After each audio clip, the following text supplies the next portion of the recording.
గుర్తుంచుకోండి, పాపపు జీవితం, పాపపు మార్గము, అది స్టార్టింగ్ లో నీకు ఎంత సంతృప్తినిచ్చినా, ఎంత ఆహ్లాదాన్ని, సంతోషాన్ని ఇచ్చినా, నీకెంత డబ్బిచ్చినా, చివరికి అది నేను ఖచ్చితంగా నిండా ముంచుతుంది. ఖచ్చితంగా నేను చివరికి వినాశనానికి నడిపిస్తుంది. ఖచ్చితంగా నేను చివరికి మనోవ్యాధి చెరకు అప్పగించేస్తుంది. ఆ డిప్రెషన్, ఆ ఓటమి, ఆ బాధ, గిల్టీ కాన్షియస్నెస్, వాటి నుండి బయటపడడం నీ వల్ల కాదు. తలంపులు అంత ప్రమాదకరమైన పరిస్థితులకు మనల్ని నడిపిస్తాయి.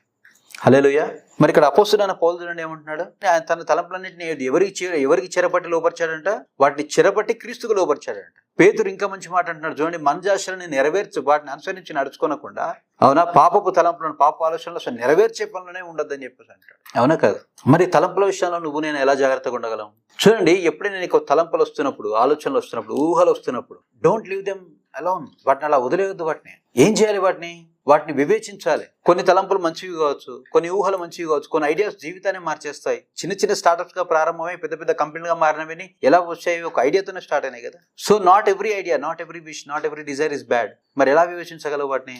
నీకు తలంపులు, ఊహలు వస్తున్నప్పుడు నువ్వు వేసుకోవాల్సిన ప్రశ్న ఏంటంటే, ఈ తలంపు, నాకు వస్తున్న ఈ తలంపు, నాకు వస్తున్న ఐడియా, నాకు ఈ వస్తున్న ఊహ, నాలో పుడుతున్న ఈ ఆశ, ఇది నాకు మేలు చేసేదా, కీడు చేసేదా? ఇది నా కుటుంబానికి మేలు చేసేదా, కీడు చేసేదా? ఇది నా ఉద్యోగానికి మేలు చేసేదా, కీడు చేసేదా? వీటన్నిటికీ మించి ఇది నా దేవుని మహిమపరుస్తుందా, ఇది నా దేవుని అవమానపరుస్తుందా? నా దేవుడు చెప్పిన మార్గానికి అనుకూలంగా ఉందా, వ్యతిరేకంగా ఉందా?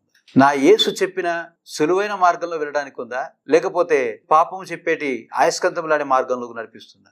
నన్ను నిత్య జీవం వైపు నడిపిస్తాయా? ఈ తలంపులు నాకు గాని, నా ద్వారా దేవునికి గాని ఏదైనా ప్రయోజనకరమైన పనిని చేసేలాగా నన్ను ప్రోత్సహిస్తాయా? ఈ తలంపులు దేవుడు నా కొరకు దాచి ఉంచిన ఆశీర్వాదాలు నేను పొందుకోవడానికి నాకు ఏమైనా సహాయం చేస్తాయా అన్న విధంగా నువ్వు వివేచించాలి. ఈ విధంగా నువ్వు వివేచించినప్పుడు నీ తలంపుల విషయంలో, నీ ఆశల విషయంలో, నీ కోరికల విషయంలో నువ్వు శ్రద్ధగా వివేచించే గుణము నువ్వు కలిగినప్పుడు నీలో జరిగే అద్భుతం ఏంటంటే, యేసుక్రీస్తు శిలువ త్యాగం ద్వారా మనుషులకు ఏ పరిశుద్ధాత్మ అభిషేకం పొందుకునే అవకాశం అయితే దొరికిందో, ఆ పరిశుద్ధాత్మ దేవుడు నీలోనికి వచ్చి నీలో నివసిస్తూ, నీవు ఏవైతే ఫిల్టర్ చేశావు స్టార్టింగ్ లెవెల్లో, ఏదైతే నీ సొంత తలంపులను, నీ సొంత వివేచన వాడి, దేవుడిచ్చిన వివేచన వాడి నువ్వు ఎప్పుడైతే వాటిని ఫిల్టర్ చేశావో, ఆ తలంపులను, నీలోనికి రానిచ్చిన తలంపులను క్రీస్తుకు లోబరుస్తాడు. ఆ తలంపులు ఫలిస్తాయి. ఫలించినప్పుడు యేసుక్రీస్తు భూమి మీద 33.5 సంవత్సరాలు ఏ విధంగానైతే ఫలభరితమైన జీవితం జీవించాడో, అలాగే నువ్వు నీ 80 సంవత్సరాలు, 90 సంవత్సరాలు లేదా 100 సంవత్సరాల ఆయుష్కాలాన్ని ఫలభరితంగా జీవిస్తావు.